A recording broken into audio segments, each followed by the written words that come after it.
All right, we're just going to do a quick one here. It's kind of like an Egyptology 101, and a lot of people will probably know at least half of these, if not more, but I'll expound on them a little bit. It comes out of a book that the people have gotten. It's the Egypt's Fantastic and Weird History.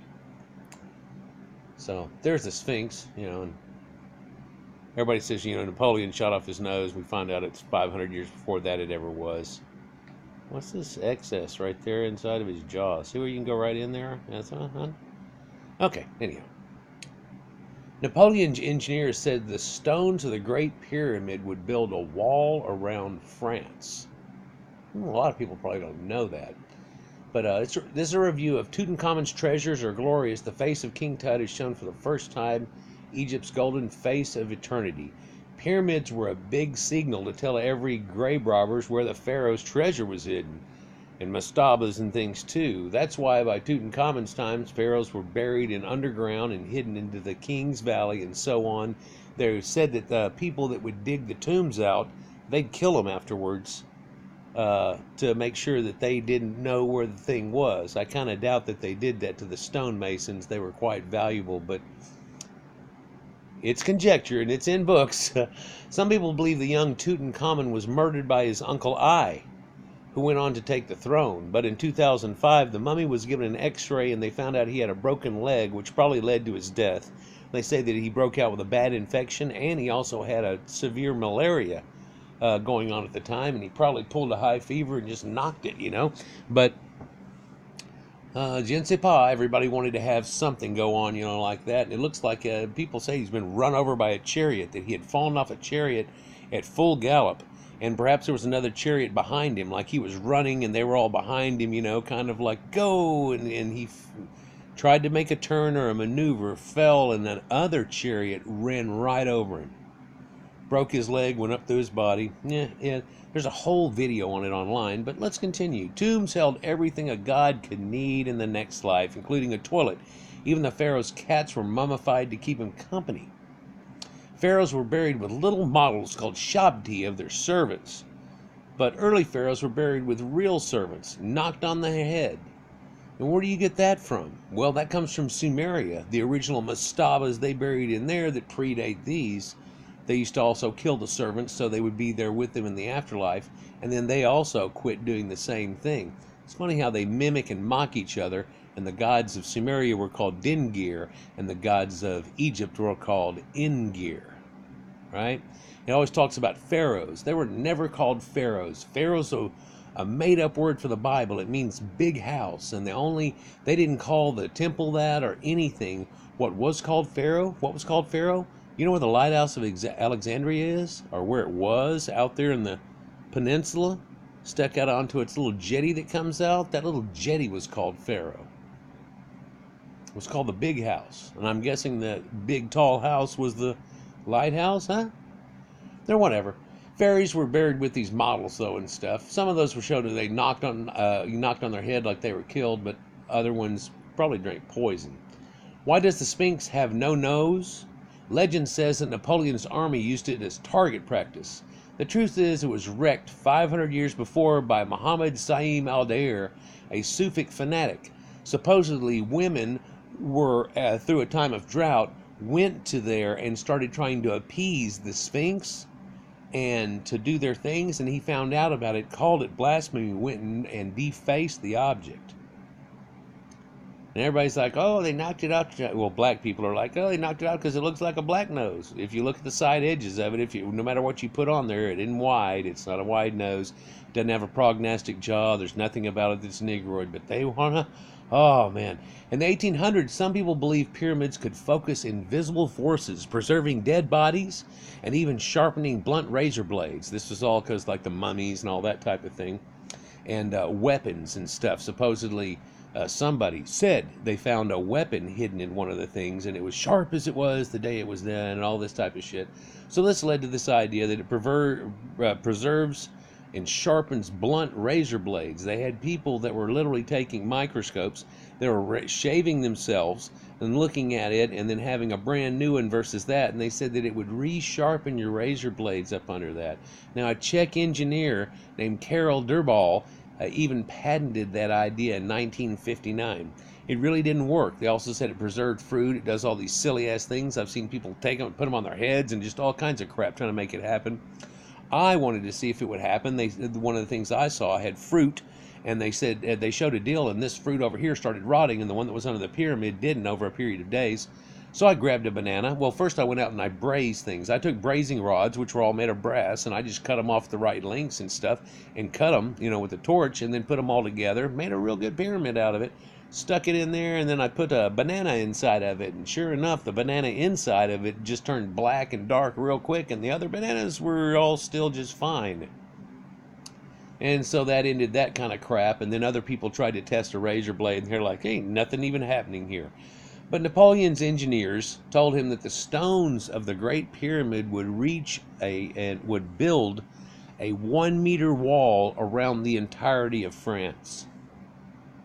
That if they were to take all the stones and take it all the way up to France, now these people basically figured out about how many there exactly would have been by measuring it and going crazy with it and stuff, and they figured out that it would make a 1-meter tall wall entirely around all of France. And if they took the other pyramid next to it, they could get that thing about 2 meters tall. And if they took the third one, they could get it 2.5, almost 3. So, because that's a smaller pyramid. And if you cut them, interestingly, if you cut them into 6-centimeter rods, which is roughly almost 3 inches, or you made something about the shape of a 2x4, basically, that they would reach to the moon. That if you were to stack them end on end, it would reach to the moon off of just the Great Pyramid alone. But you'd have to cut it down into little rods and then balance them on each other or do some kind of magic thing. But still, that's how much stone is in that pyramid. That blows people away. Pyramids have been said to be all sorts of things: stone computers, observatories for astronomers or astrologers, and of course alien landing sites. Well, let me go over each one of these. Stone computers, well, it does have this logistics that runs out onto it, and it goes into a perfect math, but that's because they use geometry to build it in the first place. Winu, who I've done a few videos on, the architect of the Great Pyramid, did so, and found out that it would, calculate. Everything calculates. The neat thing about it is that if you look at it correctly, it calculates as the northern hemisphere and the size of the earth with the bottom and the top and so on. People have noticed this a long time ago, and that they must have known something. Well, they could have known about the curvature of the earth. I mean, it wasn't too much longer than this. The Greek guys, Eratosthenes, figured out the curve of the earth because somebody said that on the longest day of the year, which they had already marked the seasons and the lineage real good, but there's certain obelisk here would shine with no shadow whatsoever. Old Carl Sagan Cosmos, when I was growing up, this is one of the things that really lit into me. He showed that in the idea, and he showed how if you bent a piece of paper and you had prongs sticking out of it, and then how they would, of course, sticking up out of the paper if you went down through the paper the other way, and they met in that degree of separation. He figured out that degree versus the distance that it was between the two places where one had a shadow, the other did not, and then figured out the roundness of the world by that, and he's only off by a few thousand miles versus the entire circumference. I think he came up with 38, and we're close to 40, so it's extremely close. And it's odd, but astronomers and astrologers and stuff, there's not really much astrology you can get out of it. You see that it is based on it, though. It points at Orion, it points at certain stars, but these shafts that come out of there and up out of the Queen's chambers, they go and then they turn up. So you can't look into that shaft and see all the way out to Orion. You can't look into the shaft and see, the Pleiades or anything like that.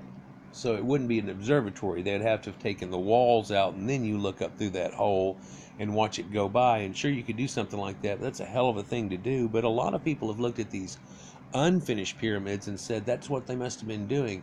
They would set themselves down into that thing so it'd be real dark down into there, and then they would watch them fly by and do things like that. I still don't think that's that much better than standing out on the flat ground or making a tent and taking the top off of it. There's 1,001 things you could do rather than building some gigantic in the ground pyramid to do all types of things. It's kind of an odd idea. And of course the alien landing sites, I mean, how would they land on the damn thing? It's a pointy thing. So there must be a hole up in the bottom of it, the shape of the pyramid, and then they would come and land on it. I mean, is that what we're supposed to do?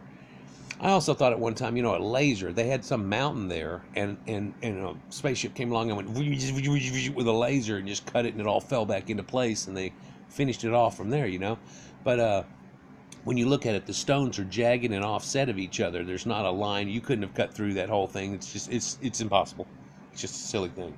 But everybody at one point in this, I'm sure, went a little UFO-y. But Napoleon entered the Great Pyramid and came out pale and shaking. He refused to speak about it, but hinted he had seen a vision of his own future. The ancient Greeks said the pyramids were built over 10 years by 10,000 slaves.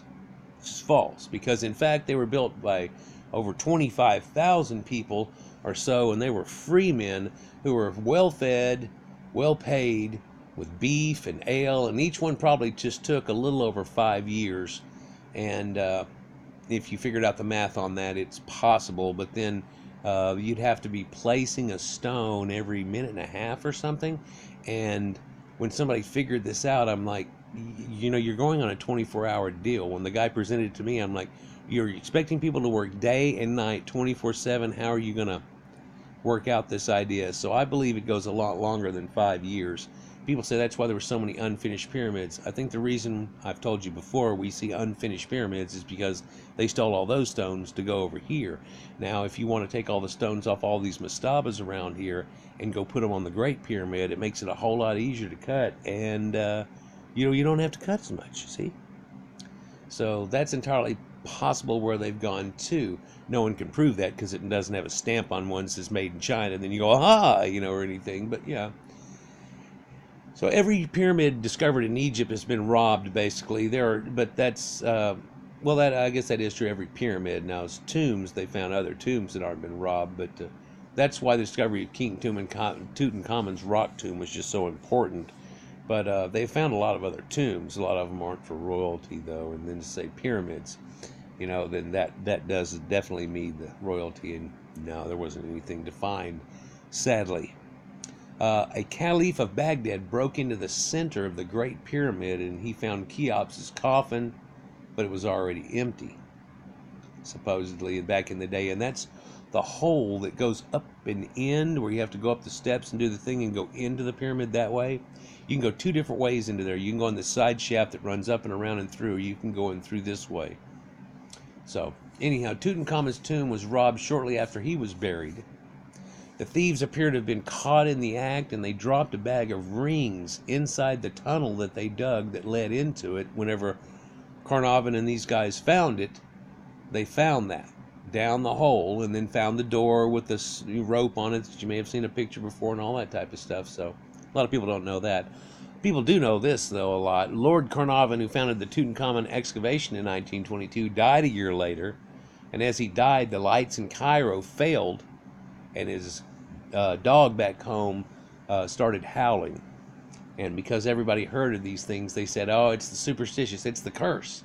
It's the curse of the mummy. And everybody knows about the curse of the mummy, and that's not even really that light. I bet it shows up lines when y'all are looking at this. I sure hope not. But mummies were buried with books of the dead, and people said these were curses. Once we got to where we understand hieroglyphics, we realized that they weren't full of curses on grave robbers, but gave advice on how to get themselves into the afterlife and the things they'd have to do to make it to where their heart was lighter than a feather, and whenever the soul is weighed and everything else, which is mentioned in the Bible in one point.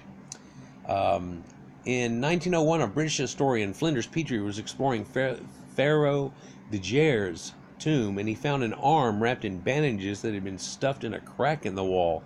They thought perhaps it was by an early grave robber, that somebody had lost their wall or got it wedged in there, and then they cut off their arm. Right? There's a few different ideas on that one. But it was just weird and just totally out of place. A robber in the 1880s was caught after selling the treasures of 30 mummies. The Egyptian government decided to forget about his theft and gave him a job, though, because he was so knowledgeable. He gave him a job as a guide showing tourists around the tombs itself. Isn't that amazing? In 1944, a robber reached into a coffin to steal some gold, and the lid fell down onto him. Some of these lids are extremely heavy. And then the roof fell in, and it killed him. And they know when he died because they found that day's newspaper in his skeleton's tattered coat, whenever he was rotted and still attached, clamped into this thing. So many mummies were dug up in the 1800s that they had no value. Some were even used in the boilers of railway cars. People burned them and do all kinds of stuff. But just 20, 30 years before that, it was all the rage. And people would go to have parties and then have a mummy unwrapping and all these type of things and talk all about it and do all this neato stuff. There's medicines made out of them. It was crazy. Did you know that even the sinking of the Titanic has been blamed on a curse from a mummified princess or priestess that was being shipped to America? That's a great story, but it's not true. Mummies were embalmed in a special tent called the Beautiful House. Not quite Pharaoh, but it's a nice name for a butcher shop, isn't it? Well, no, it's just a house of making one beautiful. So, if clumsy priests knocked off fingers or toes, they would replace them with a wooden spare part. In fact, there are a few mummies. Famous one of King Tut has his big toe missing, and they put a wooden one on there that you can see as a spare part. And to make a mummy, they first take an iron hook and draw out through the nostril, at least according to the Greek historian Herodotus. And we think now that that still was how it was done, but there's a little more to it than that. But oddly, these Egyptians didn't think the brain had any function necessarily as much as your heart did. It was all about your heart, right? And so they mummified all your entrails and all your other stuff and put them in Coptic jars, and they tossed your brain, which I don't know. I mean, what do you think? Is there a bunch of dumb mummies running around in the afterlife now? They're like, duh. Or do they not even animate again because they don't have a brain? Or is that not even how it works, and it's really just a soul thing and none of the other stuff matters at all? Or is this all bullshit conjecture and people are just making up shit? Anyhow, the eyes can be replaced by black stones or things like that they'll inset into their heads, and they've found this in quite a few mummies. Some of these stones are lapis lazuli blue, but other ones are generally black, and you think maybe the blue-eyed ones are all blue-eyed and the other ones aren't. Who knows? But though for Ramses IV, they actually use small onions. Now that'll make even a corpse cry, won't it? The spirit of the mummified pharaoh had to pass through the Duat. It's a place like hell. It's a place of boiling lakes, rivers of fires, and there's a poisonous snake. And if you do anything wrong or mess up, then boom, your heart gets fed to a half crocodile hippo creature. And that all comes from the idea of Horus and how he was killed in his 40th year by a hippopotamus. So, and crocodiles, of course, and this all kind of goes together. And Sobek, the crocodile god. From the 1300s, people ground mummies in a powder as a cure for some illnesses. Chinese medicine ground up dinosaur bones, saying they're dragon bones, and use them still to this day for certain medicines. People crushed up rhino horn and everything and said it would make you horny to use rhino horn, and just all kinds of things, because it's a virile creature. Back in the day, they used to kill bears and take the bear's gallbladder out and make this thing out of it, and it was only for the men to drink it that were going into battle and all this stuff, and they'd have this gallbladder stew type thing, and it was supposed to make you more virile. Well, come to find out that somehow they get a little extra testosterone out of it. Really not much though, but maybe they figured they felt all hopped up, So from the 1300s, people ground mummies in a powder, though, like that. King Charles II, or the second, would collect the dust that fell off of mummies, and he used it on his own skin, believing the greatness would rub off. I don't know how many mummies you got to shake the dust off. It just sounds kind of odd even reading something like that. I mean, did this happen once, twice, 3 times, or 1,000? I don't know. Mummy is an ingredient in the witch's brew in the story of Macbeth with the 3 Stygian witches. Yeah. And they have Eye of Newt and Cauldron, Bubble, Troll. Yeah, it's one of the ingredients would be mummy in the actual story in Shakespeare's Macbeth. In Victorian England, people flocked to watch Dr. Pettigrew unwrap a mummy at the Royal College of Surgeons.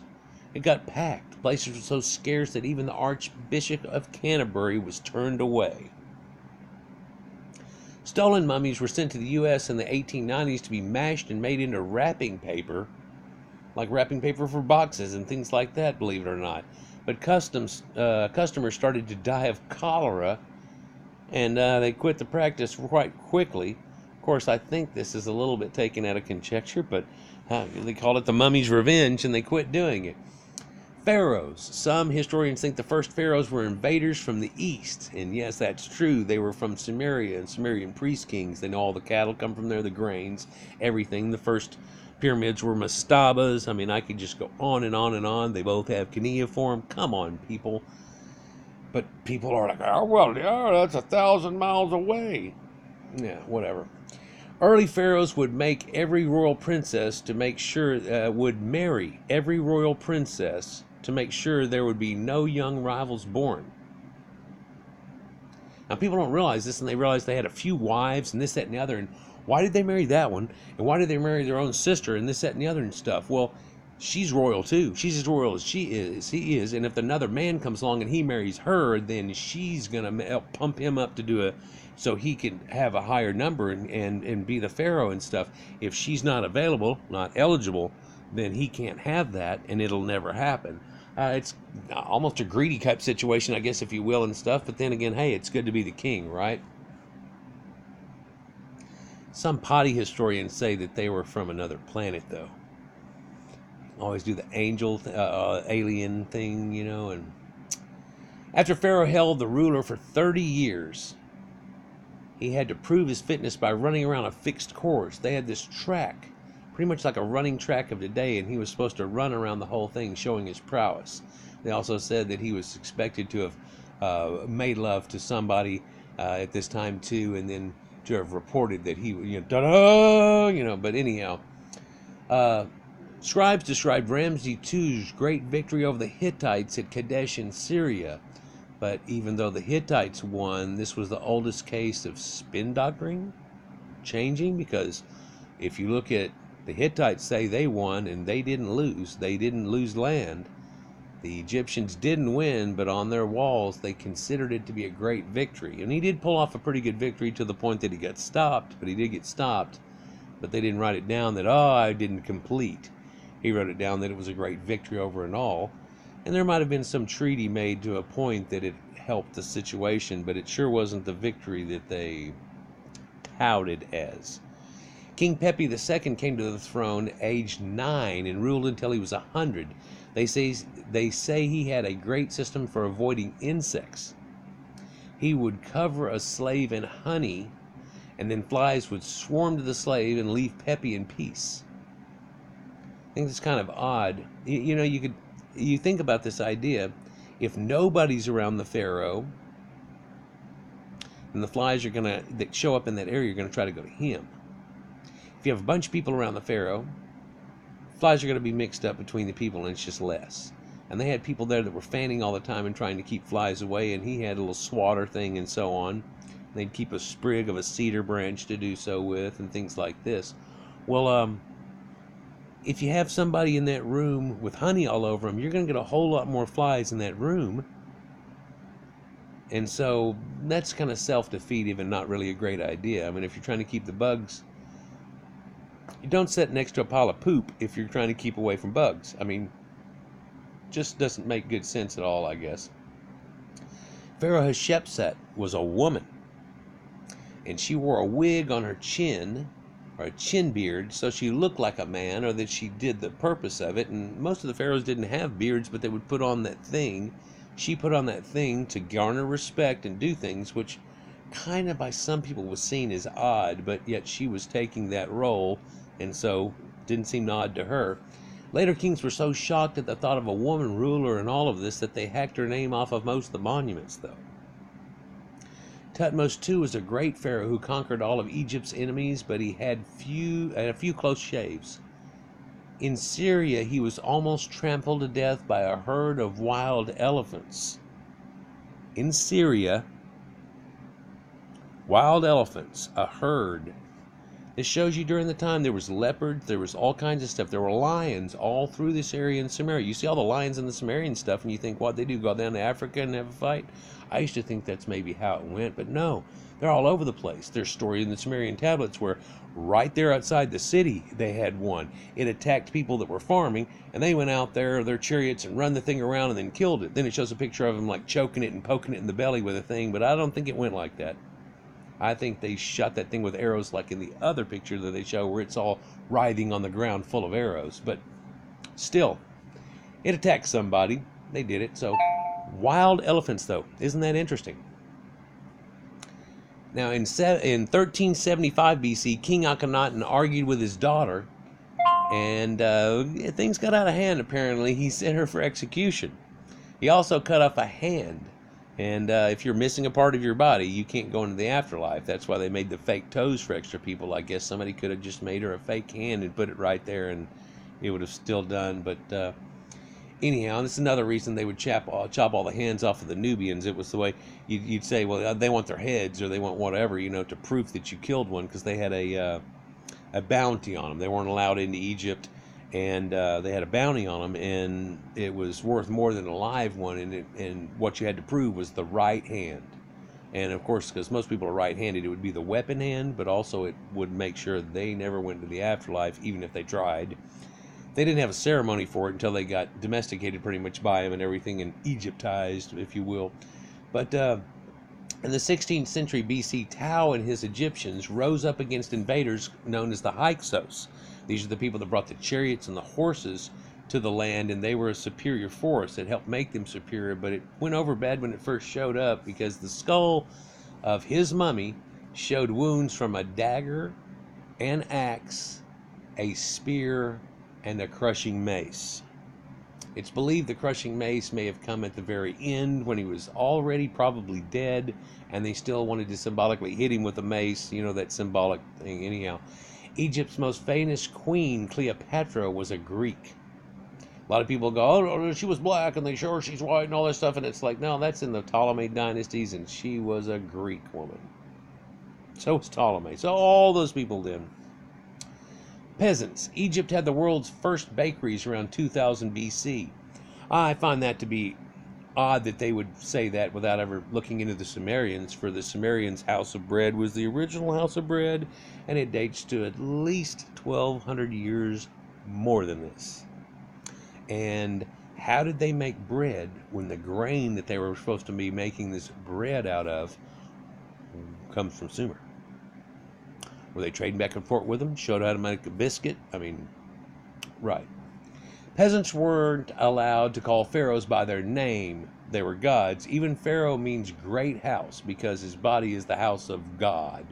Not necessarily true. Pharaoh, we can't find anywhere or that correct reference to it, and the reality of it is that they never called him a pharaoh. They called him Engir.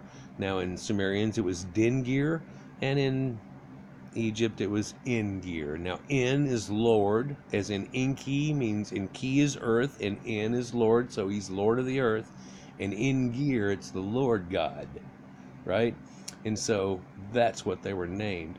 And then their daughters and sons were princes and princesses, and the wife was a queen. Sounds real familiar to like all of the hierarchies that came up through England and all that type of stuff, because it's the same thing, really. Peasants weren't allowed to call... Oh, we did that one, sorry. Laborers had to pay taxes to keep the Nile's irrigation ditches clear. So there was a certain amount of people that were doing this, and they would use taxes to do so. And if you didn't pay those taxes, you'd get whipped. And it wasn't just the Nile irrigation ditches that do that. I don't know why he's putting that together. They had a normal taxes. Now this taxes did this, and this, and taxes did a whole lot of crap. Just like it does for us. So kind of odd, but peasants were not slaves, but like cattle. They were counted as part of a landowner's wealth. If you had peasants that you sustained on your land, when you claimed your land, you said you had these things as assets. So basically, I have this many cattle, this many that, and this many workers on my ranch, right? A really lazy peasant could be punished by having a finger or a toe chopped off. If he stole, it would be his whole hand, and things could get real bad and out of hand. The world's first labor strike was held on the side of a pyramid. First one that we know of. And it was because they ran out of the sunblock that they used and the mascara on their eyes. And this is written on a stone tablet where they sent it to the king. Basically, it's like, we're sitting until we get more of this stuff. Well, the king get mad, come out there and whip them? No, he went and had them make a hell of a lot of sunblock and get these people back to work. Da-doonch, and it was over. Peasants ate bread that was so coarse it wore away at their teeth. A lot had to do with that too, is that they ground them up on these rough stones, which helped them grip the grain and rip it apart. But in doing so, as they over it, it would break off little pieces, and then you'd get that into your food. And so when you're eating, it'd be almost like eating something that had fallen on the ground and gotten a little sand on it or something. I mean, it's quite rough. You can imagine these people breaking their teeth quite often, things like that. But amazingly how good their teeth looked for back in then too. It's quite amazing. You look at some of these mummies and they had just incredible teeth, and even before the primordial times, some people had some incredible teeth. It's amazing. Egyptians made the first sweets in the world. They came from dates picked from trees by trained baboons. That's not true. First sweets in the world that I know about having gone on go back some 30,000 years, where people had honey, and then they were putting berries and honey together. They found this in pots and stuff, and they were putting berries and honey, and I'm guessing that's sweet, so we'll go with that. Because, dates from a tree, people picked dates before that, but they did. It's a cool fact found hidden in here, is that they trained baboons to go up and grab fruits off trees and things for them. A lot of people had these going on. You can see them in some of the artwork that they have. And of course, Thoth used to have a baboon that he preferred over anybody. He wasn't going to have a Negro or somebody being his servant type thing. He said that he would rather have the trustworthy baboon. And a cure for blindness was to mash a pig's eye up, mix it with red ochre, and pour it into a patient's ear of the side of the blindness, unless it was in both. Another weird one was a bag of mouse bones fastened around the neck in a pouch cured bedwetting. Can you imagine nowadays taking a 3-year-old kid and putting a dead mouse around his neck or whatever off of it? But these are things. So there's still some shamanistic kind of bullshit going on here, and a lot of archaic beliefs. But hey, check this out. A little kid is real personable and stuff, and you keep telling him you want him to quit peeing on himself, and then you do that and you do this whole mouse thing. It might trigger him to actually stop, huh? And the power of the mind's incredible. Peasant children were set to work in the fields as soon as they could walk. They acted as scarecrows. It's not necessarily true, but you took 3, 4, 5-year-old kids at least, and they would get out there and they'd run around and scare off in the fields that had the grains, especially during the times described in a tablet I've read, and the time when the grain became on top of the plant, they would have these kids do this thing. And they'd carry around these little staff type things with this banner on the top of it that would wave a little bit, and they would just scare things with it. So there's your first scarecrows, really.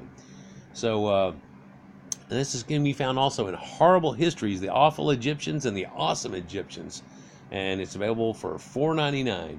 So you can see the price and thing down there. So kind of neat. It's just some of the little things. I thought I'd bounce it off of you and finally make a short little video. I know a lot of you know some of this information, but a lot of you didn't, and I can just about guarantee that people even know a lot. They just learned something. Like, share, and subscribe, guys. Peace.